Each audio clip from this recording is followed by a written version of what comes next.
Good evening friend, मैं विजय आपका स्वागत करता हूं हमारे इस यूट्यूब चैनल वाईफाई क्यूज पे। फ्रेंड्स, आज हम लोग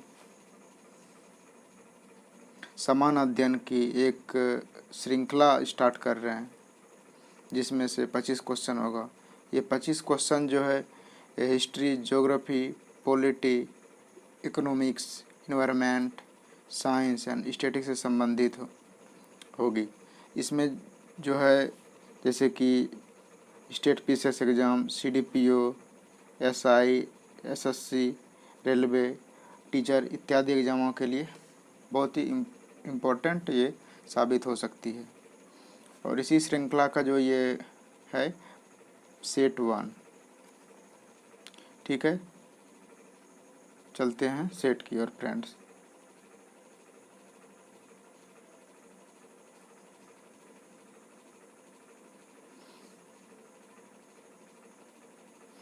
ये आज का हमारा पहला क्वेश्चन है, किस अधिनियम द्वारा प्रांतों में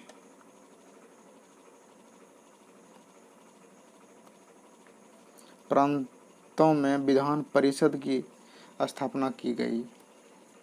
ये ऑप्शन है भारत परिषद अधिनियम 1892, 1861, 1909, 1919। तो ये हो जाएगा फ्रेंड्स 1861। भारत परिषद अधिनियम 1861 के तहत जो है प्रांत में विधान परिषदों की स्थापना की गई, ठीक है। 1861 के बारे में कुछ इम्पोर्टेंट फैक्ट्स देख लेते हैं अब। जैसे कि भारत परिषद अधिनियम जो 1861 है, इसके तहत जो है लॉर्ड कैनिंग ने भारतीय प्रशासन में जो है सबसे पहली बार पोर्टफोलियो सिस्टम की शुरुआत क्या था? यानी किसने? लॉर्ड कैनिंग ने। एग्जाम में पूछा जा सकता है फ्रेंड, किस गवर्नर जनरल ने किया था और कौन सा प्रणाली की शुरुआत किया था, या अधिनियम पूछ सकता है, इसीलिए याद रखिएगा। भारत परिषद अधिनियम में जो है पोर्टफोलियो की शुरुआत किया गया था लॉर्ड कैनिंग के द्वारा, ठीक है। चलते हैं नेक्स्ट क्वेश्चन की ओर।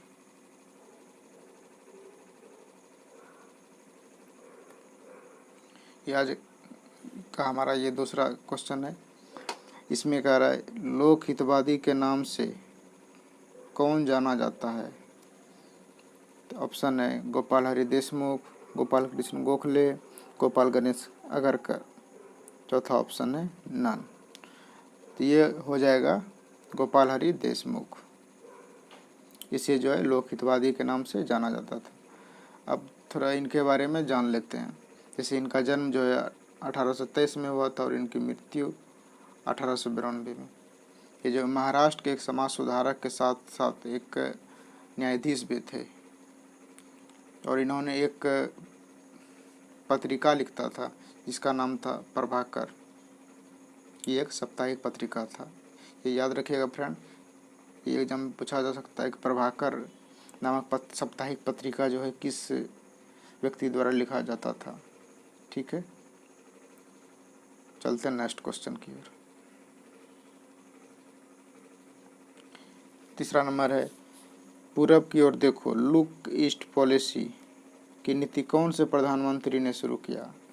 तो ये किया है, ऑप्शन देख लीजिए फ्रेंड, इंदिरा गांधी, नरसिम्हा राव, नरेंद्र मोदी, नन। तो ये ऑप्शन हो जाएगा नरसिम्हा राव। ये आंसर है नरसिम्हा राव। इन्होंने जो है लुक ईस्ट पॉलिसी जो है की नीति इन्होंने शुरुआत की थी। उस समय मुख्य रूप से जो है फ्रेंड, जब सोवियत संघ का विघटन हो गया 1991 में, तो उसके प्रभाव जो है को रूस का प्रभाव जो है कमने लगा। इसी के तहत जो भारत ने दक्षिण पूर्वी क्षेत्र के लिए जो है अपना संबंध को मजबूत करने का मतलब प्रयास किया, जो कि अमेरिका हितैषी देश था। यानी अमेरिकी जो है हितैषी देश है, दक्षिण पूर्वी एशियाई देश। और साथ में जो है चीन का जो है ये विस्तारवादी नीति को कम करने के लिए भी एक महत्वपूर्ण ये नीति थी। यानी इनका प्रधानमंत्री का लक्ष्य था कि दक्षिण पूर्व क्षेत्र पे ये जो है संबंध मधुर करे। यानी संबंध को मजबूत करने। ठीक है, इसी के तहत जो 1992 में ये लुक ईस्ट पॉलिसी की शुरुआत किया था। नेक्स्ट क्वेश्चन है, अर्जुन पुरस्कारों में अब खिलाड़ियों को कितनी राशि दी जाएगी? तो ये है ऑप्शन 5 लाख, 7.5 लाख, 10 लाख या 15 लाख। तो ये आंसर हो जाएगा 15 लाख। पहले फ्रेंड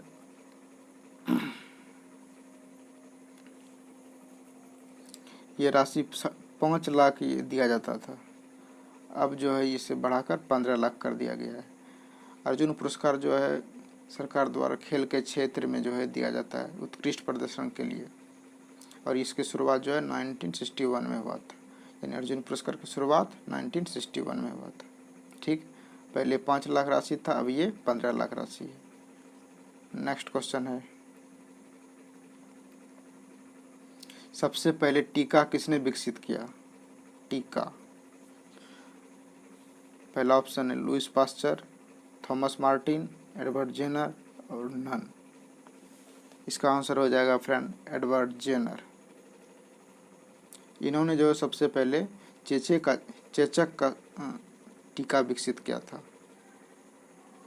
चेचक जो है एक विषाणु जनित रोग है, इसी का इन्होंने जो है टीका बनाया था, और इन्हें जो है फादर ऑफ इम्यूनोलॉजी भी कहा जाता है। यानी एडवर्ड जेनर को क्या कहा जाता है? Father of immunology. ठीक है, चलते हैं नेक्स्ट क्वेश्चन की ओर। नेक्स्ट क्वेश्चन है, टिंडल प्रभाव किसके कारण होता है? तो ये ऑप्शन है प्रकाश का प्रकीर्णन, प्रकाश का प्रवर्तन, प्रकाश का अपवर्तन या प्रकाश का ध्रुवन। तो ये हो जाएगा प्रकाश का प्रकीर्णन। ठीक है, स्कैटरिंग ऑफ लाइट, यानी प्रकाश के प्रकीर्णन के द्वारा टिंडल प्रभाव होता है। अब इसमें देख लेते हैं क्या होता है। जब किसी कोलाइडी बिलियन में से किसी प्रकाश पुंज को प्रवाहित करने पर इसे प्रकाश की दिशा के लंबवत देखने पर कोलाइडी बिलियन में एक प्रकाश पुंज का मार्ग जो है चमकता है, उसी को जो है इसी परिघटना को टिंडल प्रभाव कहा जाता है। जैसा कि आप इस इमेज में देख सकते हैं फ्रेंड, ये कोलाइडी बिलियन है,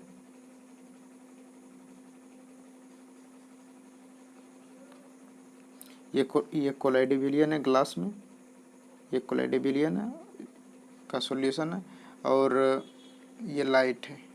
ये आप देख सकते हैं इसमें फ्रेंड, ये लाइट का जो ये लाइट देख रहे हैं यही है प्रकाश का प्रकीर्णन के कारण जो है ये टिंडल प्रभाव देखने को मिलता है। जैसा कि आप यहाँ पे भी देख सकते हैं, ये जंगल में फ्रेंड ये प्रकाश का छोटे छोटे कण जो है दिख रहे हैं, ये टिंडल प्रभाव के कारण दिखते हैं। ठीक है, नेक्स्ट क्वेश्चन है फ्रेंड, किस ग्रेनाइट जो है किस सेल का उदाहरण है? तो ये हो जाएगा ऑप्शन कायांतरित सेल, दूसरा ऑप्शन है अपसादी सेल, तीसरा ऑप्शन है आग्नेय सेल, चौथा है नन। तो इसका आंसर हो जाएगा आग्नेय सेल। इसका जो है ग्रेनाइट का जो है कुछ अवयव है, जैसे कि क्वार्ट्ज, फेल्सफर, ये ग्रेनाइट के अवयव हैं मुख्य रूप से, और ये जो है पिघले हुए लावा से बनते हैं। यानी ज्वालामुखी के दौरान जो लावा बाहर निकलता है यह धरती के अंदर में रहता है, उसी से जो है इस चट्टान का निर्माण होता है। ठीक है, पिघले हुए लावा से। नेक्स्ट क्वेश्चन है, तिब्बत में मानसरोवर झील के पास जिस नदी का स्रोत है वह है? ऑप्शन है ब्रह्मपुत्र, सिंधु, सतलज, उपरोक्त सभी। तो ये हो जाएगा उपरोक्त सभी,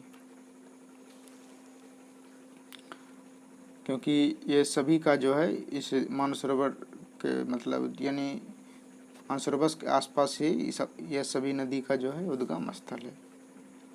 जैसे कि ब्रह्मपुत्र का मानसरोवर झील के पास कैलाश श्रेणी में जो है चेमायुंगडुंग हिमानी है। चेमायुंगडुंग हिमानी है, यानी ब्रह्मपुत्र का ये उद्गम स्थल। और सतलज का है उद्गम स्थल राक्षसताल झील, ये भी जो है मानसरोवर झील के पास है। इसी सतलज को जो है तिब्बत में लोंगचेन खबाब के नाम से जाना जाता है। क्या नाम से जाना जाता है? तो लोंगचेन खबाब के नाम से। ये याद रखिएगा फ्रेंड, ये सतलज नदी को जो है तिब्बत में लोंगचेन खबाब के नाम से जाना जाता है। नेक्स्ट जैसे कि सिंधु नदी का उद्गम स्थल जो है ये बोखरचू झील है, जो भी ये भी जो है कैलाश श्रेणी में ही है। कौन सा झील? बोखरचू झील।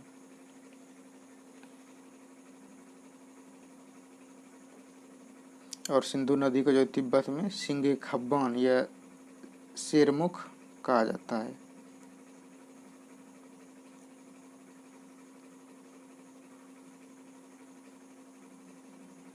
शेरमुख या सिंगी खब्बान।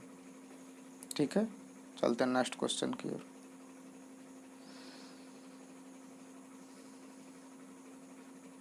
नेक्स्ट क्वेश्चन है हुंड्रू प्रपात किस नदी पर स्थित है?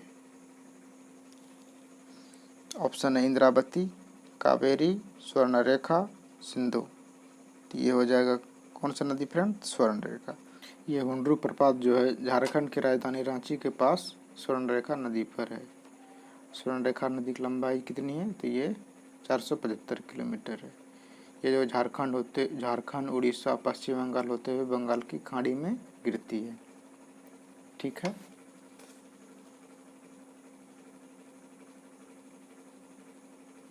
नेक्स्ट क्वेश्चन है निर्वाचन होता है। तो ये ऑप्शन है संसद के सभी सदस्यों द्वारा, प्रत्यक्ष रूप से जनता द्वारा, लोकसभा के सभी सदस्यों द्वारा, लोकसभा में बहुमत दल के सदस्यों द्वारा। ये आंसर हो जाएगा लोकसभा के सभी सदस्यों द्वारा। ये जो है होता है आर्टिकल 93 के तहत। 93 के तहत जो है लोकसभा के अध्यक्ष एवं उपाध्यक्ष का चुनाव होता है। ठीक है, नेक्स्ट क्वेश्चन है भारत का प्रजातंत्र इस तथ्य पर आधारित है कि संविधान लिखित है, यहाँ मौलिक अधिकार प्रदान किए गए हैं, जनता को सरकार चुनने में एवं बदलने का अधिकार है, यहाँ राज्य के नीति निर्देशक तत्व है। इसका आंसर हो जाएगा जनता को जो है सरकार चुनने एवं बदलने का अधिकार है। ठीक है, सर्वप्रथम जो है लोकतांत्रिक सरकार का गठन जो है पहले अमेरिका में हुआ था 1789 में, और पहले राष्ट्रपति कौन बने? वहाँ के जॉर्ज वाशिंगटन। उसके बाद जो है सभी देशों ने लगभग लोकतांत्रिक सरकार की गठन की शुरुआत तब से करने लगी, यानी सबसे पहले अमेरिका ने किया था। ठीक है, नेक्स्ट क्वेश्चन है वर्ष 1908 में अंग्रेजों द्वारा कैद कर लिए जाने पर बाल गंगाधर तिलक को किस जेल में रखा गया था, यानी कहाँ भेजा गया था? तो ये ऑप्शन है अंडमान निकोबार, रंगून, सिंगापुर या मांडले। ये आंसर हो जाएगा मांडले। तो इन्हें जो है केसरी में एक प्रकाशित लेख के लिए जो है इन पर जो है राजद्रोह का मुकदमा चला था, यानी केसरी में एक प्रकाशन इन्होंने प्रकाशित किया था, इसी के तहत जो है इन्हें राजद्रोह का मुकदमा इन पर चलाया गया था, जिसके तहत जो है इन्हें 6 वर्ष की सज़ा दी गई और इन्हें जो है मांडले भेजा गया। ठीक है,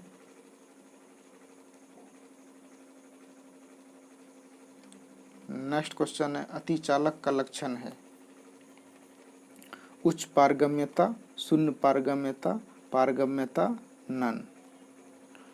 तो ये आंसर हो जाएगा उच्च पारगम्यता। ये अतिचालक क्या होता है फ्रेंड, थोड़ा देख लेते हैं। जैसे कि जब किसी मटेरियल को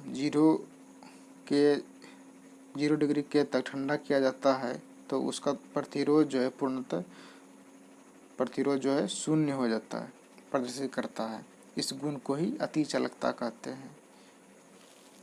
सुपर कंडक्टिविटी यानी किसी भी मटेरियल को यानी 0 डिग्री के इतना ठंडा कर दिया जाए तो इसका जो है प्रतिरोध 0 हो जाएगा और ये अति चालक हो जाएंगे यानी सुपर कंडक्ट हो जाएंगे।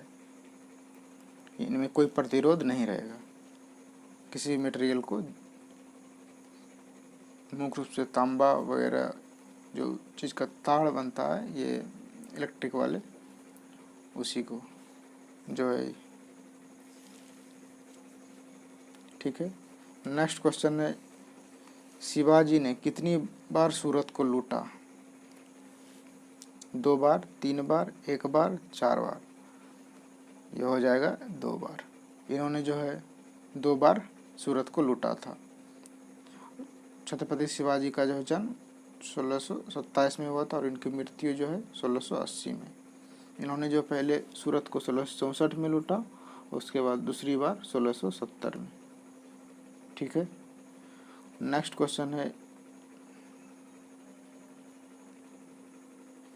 प्लास्टर ऑफ पेरिस का सूत्र है CSO4 CSO4 × 2H2O none CSO4 × ½ H2O।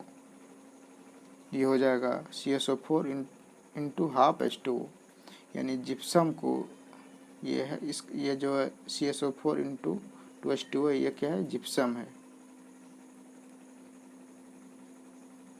ये जिप्सम है।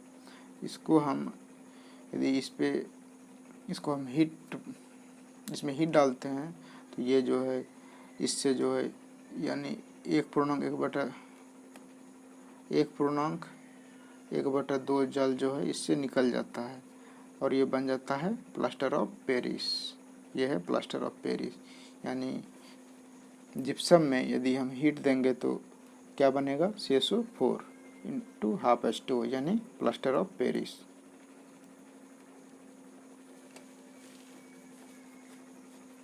और प्लास्टर ऑफ पेरिस का जो प्रयोग जो है प्लास्टर ऑफ पेरिस का उपयोग जो है टूटी हड्डियों को जोड़ने के लिए जो कास्ट बनाता है यानी जो लेप बनाता है उसमें, मूर्ति बनाने में, कलात्मक वस्तुएं बनाने में इत्यादि में प्लास्टर ऑफ पेरिस का उपयोग किया जाता है। ठीक है। नेक्स्ट क्वेश्चन है बाजार नियम किसने प्रस्तुत किया? एडम स्मिथ, JB से, TR माल्थस, डेविड रिकार्डो। ये हो जाएगा JB से। बाजार नियम के अनुसार पूर्ति अपनी मांग उत्पन्न करता है। ये बाजार नियम है। ये बाजार नियम के अनुसार जो है फ्रेंड पूर्ति जो है अपनी मांग स्वयं उत्पन्न करता है। यह नियम जो है वस्तु विनिमय एवं मुद्रा विनिमय दोनों पर लागू होता है। विनिमय मतलब खरीद बिक्री या किसी वस्तु का खरीद बिक्री या मुद्रा का जो है लेन देन जो है ये दोनों पे ये लागू होता है बाजार नियम। ठीक है। किसने दिया था? तो JB से ने दिया था। नेक्स्ट क्वेश्चन है पशु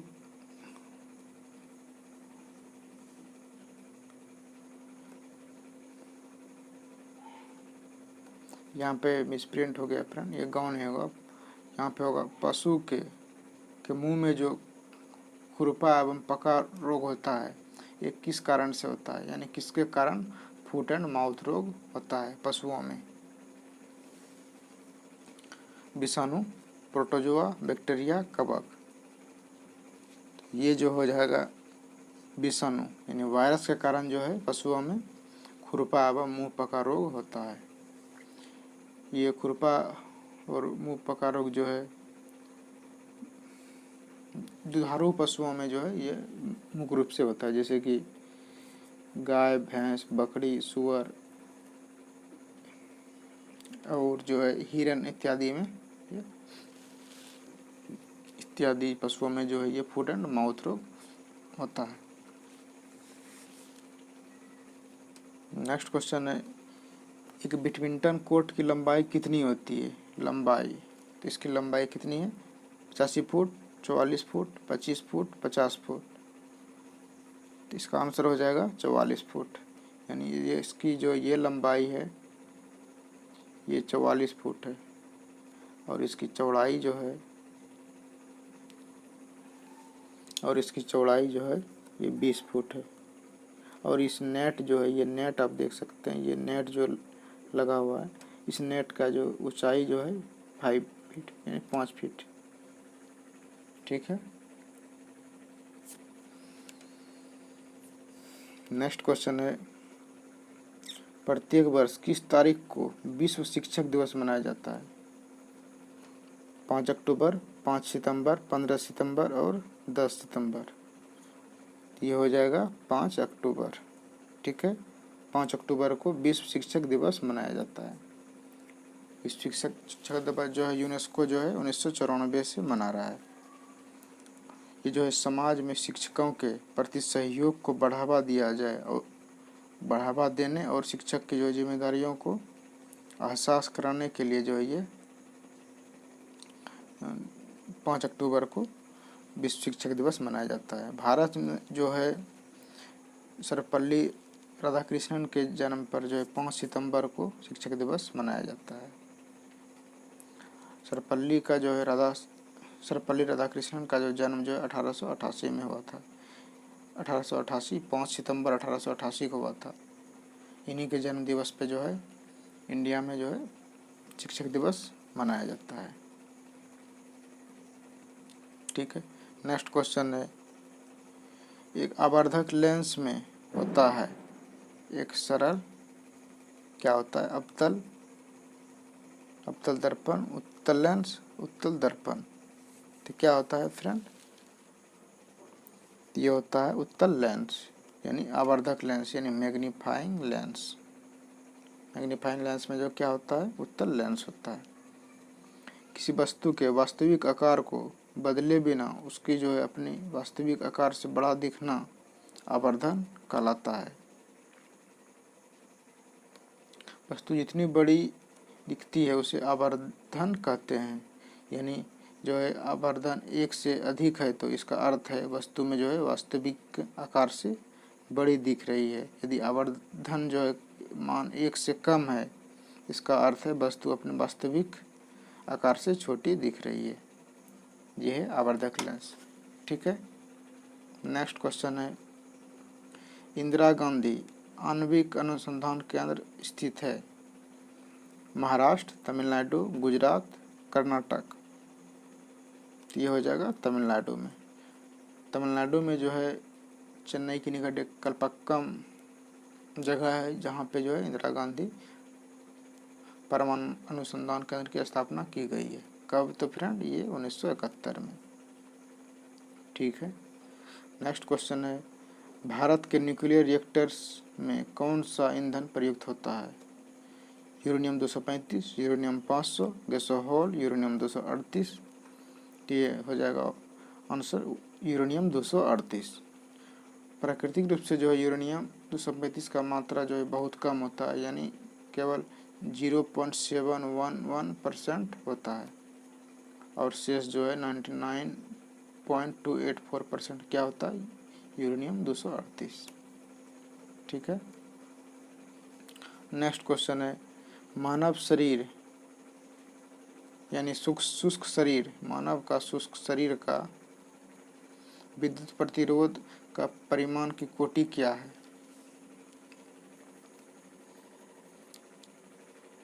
100 ओम, 10 ओम, 10⁻6 ओम या 1000 ओम क्या है? तो ये इसका आंसर हो जाएगा 10⁻6 यानी 10⁻6 ओम जो है ये मानव शरीर का शुष्क का ये विद्युत प्रतिरोध है। और गीला जो रहेगा मानव शरीर तो 100 ओम होगा यानी 10⁻2। गीला रहने पर इसका प्रतिरोध कितना होगा मानव शरीर का? 10⁻2। यदि शुष्क है तो 10⁻6। गीला रहने पे प्रतिरोध फ्रेंड घट जाती है। ठीक है। नेक्स्ट क्वेश्चन है, पुराना किला का निर्माण सर्वप्रथम किसने कराया था? तो ऑप्शन है अकबर, शेरशाह, औरंगजेब, हुमायूं। इसका आंसर हो जाएगा हुमायूं। हुमायूं के द्वारा जो है दिल्ली में 1533 से 1538 के मध्य जो है इस पुराना किला का निर्माण करवाया गया था। उसके बाद जो है जब शेरशाह का दिल्ली पर अधिकार हो गया तो इन्होंने जो है स्मारकों में इस किले में जो है कुछ स्मारकों का निर्माण करवाया और इसका नाम क्या रखा? शेरगढ़। क्या रखा नाम? शेरगढ़। ये एग्जाम में पूछा जा सकता है फ्रेंड। ठीक है, नेक्स्ट क्वेश्चन है उस राज्य का नाम बताइए जिसने पहली बार युद्ध में हाथियों का इस्तेमाल किया था। यानी कौन सा महाजनपद? तो ये हो जाएगा, कौन सा होगा? ऑप्शन है कौशल, चंपा, अवंती, मगध। तो इसका आंसर हो जाएगा मगध। मगध में बहुत सारा वन का क्षेत्र हुआ करता था फ्रेंड, इसीलिए जो है यहाँ पे हाथी पर्याप्त मात्रा में थी, इसीलिए जो है मगध की सेना में हाथियों का उपयोग सर्वप्रथम हुआ। ठीक है, तो कमेंट बॉक्स में ज़रूर बताइएगा फ्रेंड ये वीडियो कैसा रहा। यदि वीडियो पसंद आता है तो प्लीज़ इसे लाइक करें, दोस्तों के शेयर करें। यदि आपने सब्सक्राइब नहीं किया है तो प्लीज़ इसे सब्सक्राइब करें। धन्यवाद फ्रेंड।